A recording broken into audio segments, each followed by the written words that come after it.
bien, amigos, la madrugada va transitando entre música, noticias, ustedes que se comunican, que envían sus inquietudes también, y estos encuentros habituales de todos los lunes con la licenciada Mercedes Corcova, siempre en el marco que nos ofrece el CEPRAM, Centro de Promoción del Adulto Mayor, en donde podemos canalizar y encontrar muchas actividades que van a ayudar a nuestra evolución, a nuestro bienestar psicológico fundamentalmente. ¿Cómo estás, Mercedes? Buen día. Muy bien, como todos los domingos, lunes a la madrugada, sí, esperando. Es que para algunos es domingo todavía, sí, y para otros ya es el lunes. Sí.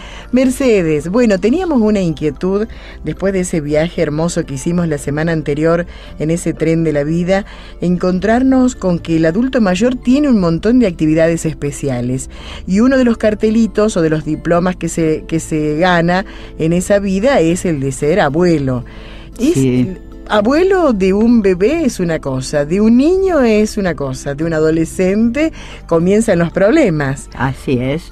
¿Cómo es esa etapa para el adulto mayor? Mira, cuando son niños pequeños, el problema es del cuerpo, porque a veces corretean y los tenemos que sujetar y las rodillas ya no son tan tan ágiles, digamos, ¿no?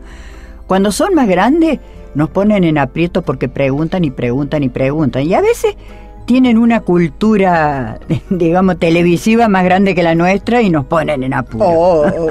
Hoy en día con internet, siempre ellos están mucho más avanzados. Completamente, ¿no? Pero siempre le quedan, porque no importa el material, sino la capacidad de entender ciertas cosas, siempre le queda algo encajado. Uh-huh. Yo tengo un nieto que tiene ahora 10 años, que me decía, abuela, algo se me quedó encajado. Era cuando algo no había entendido. Entendió, claro. Y entonces era algo que habían dicho, y bueno, entonces con eso no hay problema. Cuando son más grandes uno puede ayudarles por ahí. Lo interesante o lo difícil para el rol de abuelo surge cuando ya son un hombre o una mujer con 18, 19 años, que tiene sus posiciones, si ha sido bien criado, es de alguna manera alguien que tiene sus propias convicciones, con una madre que por lo general está activa, con un padre que está activo, y funcionar con la limpieza de una bailarina en medio de un escenario muy estrechito que nos queda, porque cuando hay conflictos entre mamá y papá, muchas veces somos mediadores o nos piden que mediemos, y es tan difícil dar un mal paso, ¿eh? Hay que, de alguna manera, comprenderlo al nieto, que a veces el papá estaba molesto y se le fue la mano en la contestación, pero tampoco podemos desautorizarlo al papá. ¿Suelen los abuelos, por ejemplo, a veces en ese rol o en ese compromiso que mencionás, el abuelo puede ser o resultar invasivo a veces? ¿Conoce sus límites? Puede ser invasivo, pero en ese caso se va a encontrar en un terrible conflicto, se va a encontrar en un terrible conflicto con el yerno, con la hija, con la nuera, con la hija, porque si decide acunar al que ha sido sancionado, enfrenta el código de los padres, digamos, y son los que responsables de la crianza. Cuando el chico se porta mal, se dice es crianza de abuelo. Exactamente. Bueno, y yo creo que en cierta forma cuando son pequeños sí, pero el asunto es cómo mediar, entendiéndolo al joven, digamos, ¿no? Bueno, a veces la contestación del padre o el castigo fue demasiado severo, pero también haciéndole entender la situación de su papá o de su mamá, que ha venido de trabajar, que está cansado y que además tiene un montón de cosas que hacer, y que le cayó como el diablo verlo sentado viendo a la tele y además con un montón de cosas que debería haber hecho. Uh-huh. Vale decir, haciéndole entender el fastidio del otro y qué cosita él puso como eso, digamos. Y a la mamá también decirle, bueno, mira, pues tenés tanta paciencia con tanta gente fuera, como no vas a poder tener un poquito de paciencia con tu hijo.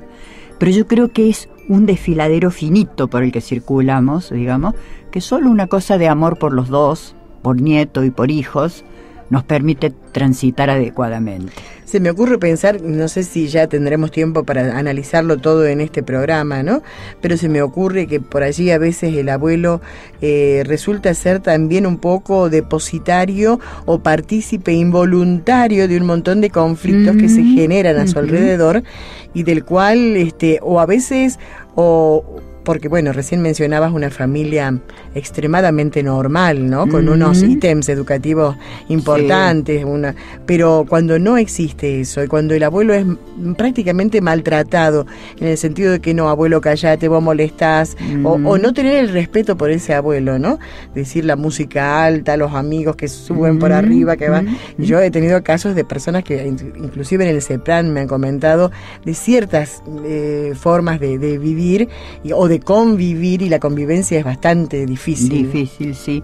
Sí, creo que eso puede ser, y en todo caso la persona más inexperta es la que necesita más perdón. Más perdón. Exacto. Vale decir, es difícil que un adolescente vea más allá de sus narices. Seguro. Y es, digamos, perdón, lo que no significa, digamos, que uno justifique tratos descorteses o groseros, pero para eso están los padres. Si los padres no ponen por lo general los chicos reproducen lo que el trato de los padres. ¿Te acuerdas de la anécdota del cuento? Sí, sí. Ahora, en ese corredor finito que vos me decías que queda en la parte donde el abuelo va a ir circulando y va a ir participando en esa convivencia, ¿el abuelo sabe también que tiene solo ese corredor o puede resultar lastimado a veces? A veces el abuelo no se ubica en el papel que ofrece la vida en ese momento, que no es en el centro de la escena, sino en un costado, entre bambalinas, hasta que lo llamen. Y entonces, si está en el centro de la escena, se van a armar escenas desagradables. ¿Por qué? Porque va a querer protagonizar, o va a querer hablar en exceso, o va a querer tomar, reprender a un nieto cuando están papá y mamá allí para hacerlo, y entonces se arma una batahola. Se generan otros conflictos. Otros conflictos más graves, sí. Bueno, y que seguramente los podremos ir tratando a lo largo de los programas. Mercedes, muchas gracias nuevamente y buena semana. Bueno, gracias. Un beso.